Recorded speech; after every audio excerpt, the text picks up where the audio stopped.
Bonjour à tous, alors aujourd'hui on va faire une nouvelle petite vidéo. Donc ça fait très longtemps que j'ai pas sorti de vidéo, tout simplement parce que j'avais pas forcément l'envie et ni la motivation pour le faire et ni le matériel pour le faire, parce que j'ai pas eu trop de choses à acheter, ni de nouveaux matos, ni de nouveaux trucs à dire, donc j'ai rien eu à dire de nouveau sur la chaîne. Donc aujourd'hui j'ai un nouveau truc à dire, donc on va faire la review de mon sac, donc pour partir 3-4 jours, voire même plus, dans la nature. Donc j'avais déjà fait une vidéo de ce type, elle est totalement obsolète aujourd'hui, j'ai quasiment tout changé dedans, dans mon sac.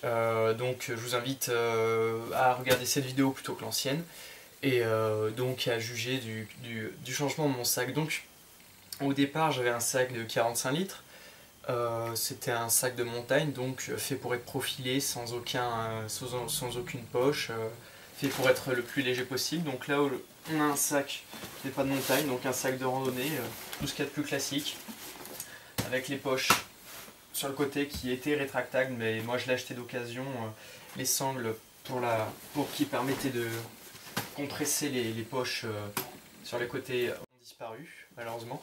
Donc c'est un sac de la marque McKinley, c'est le modèle Alpine Trekker 65, donc 65 pour le litrage, donc un litrage de 65 litres, voilà. Hop, donc c'est un sac, donc il est assez vieux, donc il est assez lourd, c'est le problème. Par contre il a une armature interne en aluminium, donc ce qui permet de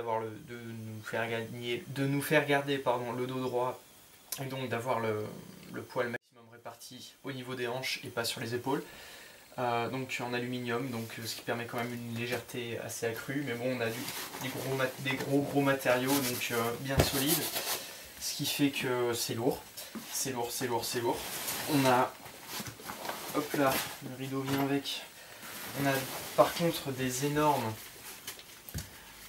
sangles, des énormes bretelles, qui permettent, surtout au niveau de la bretelle lombaire, on a vraiment facilement 3 cm d'épaisseur de mousse, donc c'est super.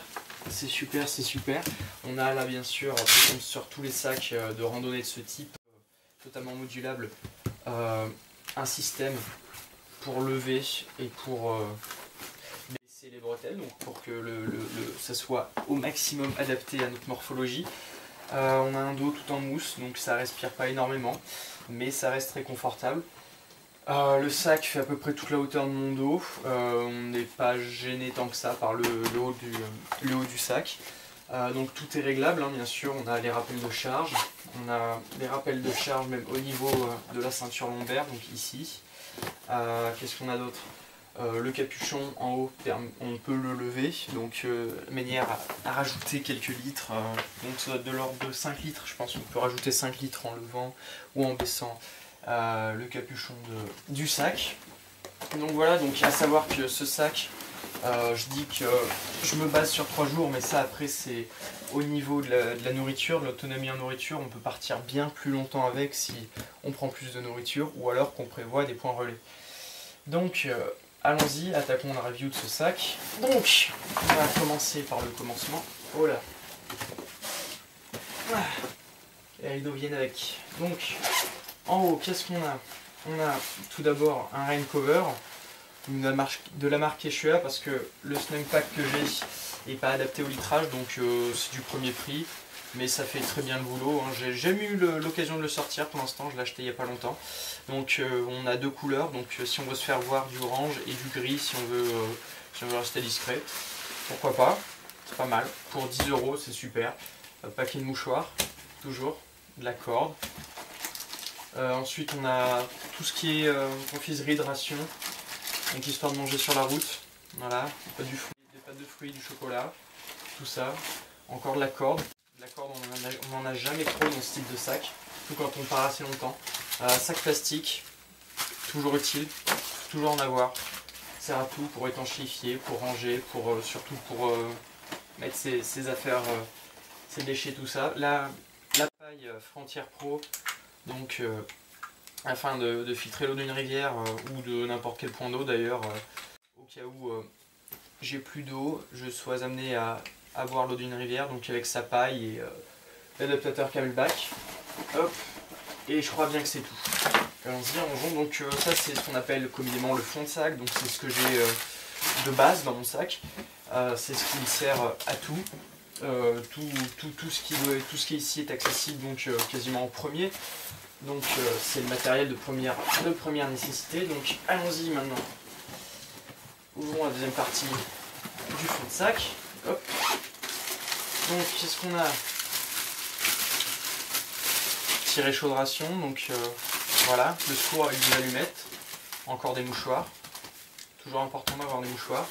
Ça servir à tout, donc 3 paquets en tout dans le sac, c'est pas mal. Encore de la corde. Sac poubelle. Kit de couture. Ça j'ai payé ça 2 €. Avec, on a tout plein de fils de différentes couleurs, de différentes solidités, on a plein d'aiguilles, plein de trucs. Ça sert toujours, c'est toujours utile, surtout quand on part assez longtemps, donc où on risque d'avoir des problèmes et qu'on ne puisse pas, et où on risque de ne pas pouvoir les régler rapidement. Donc c'est souvent quelque chose que l'on néglige, mais qu'on est bien content de trouver au fond de son sac quand on craque un pantalon par exemple ou autre. Ensuite, une boîte d'allumettes, hop. Lampe, c'est ce que j'appelle, c'est ma lampe de secours, j'ai payé ça 1 €.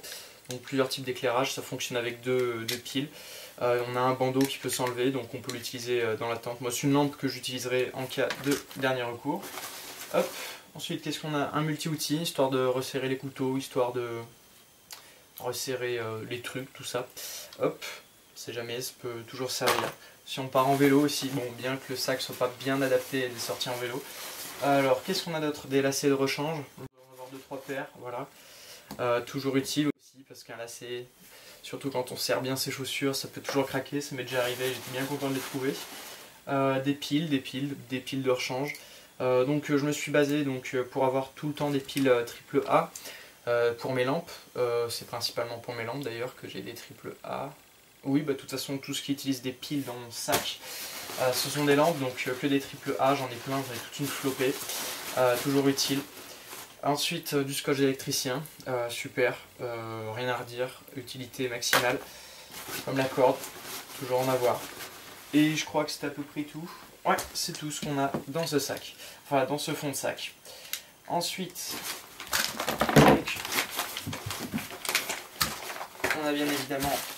donc pour parler du sac en lui-même, c'est assez lourd, je dois l'avouer. On a aux environs de 10-15 kg, ça dépend du litrage d'eau qu'on prend. Je pars pour environ 3-4 litres avec moi, ce qui est assez considérable, sachant que parfois on n'aura pas, enfin là où je passe, parfois j'ai pas forcément de ravito en eau, donc...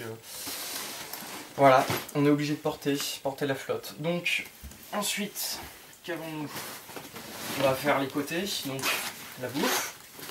Donc, qu'est-ce que j'ai? Réchaud. Enfin, gaz plutôt, donc c'est Primus. Donc, normalement, j'ai des grosses bouteilles, comme celle-ci. Mais ça, c'est trop lourd. Et pour ça peut tenir quoi? Ça peut tenir bien plus d'une semaine, ça peut tenir 2 semaines facile. Donc j'ai opté pour une plus petite, donc bien plus légère et bien plus pratique. Hop, ensuite, qu'est-ce qu'on a? Bouffe. Et le réchaud, donc le réchaud Primus, hein, comme d'habitude, il n'a pas changé, c'est le même. Celui à 19,95, donc rien à redire, hein,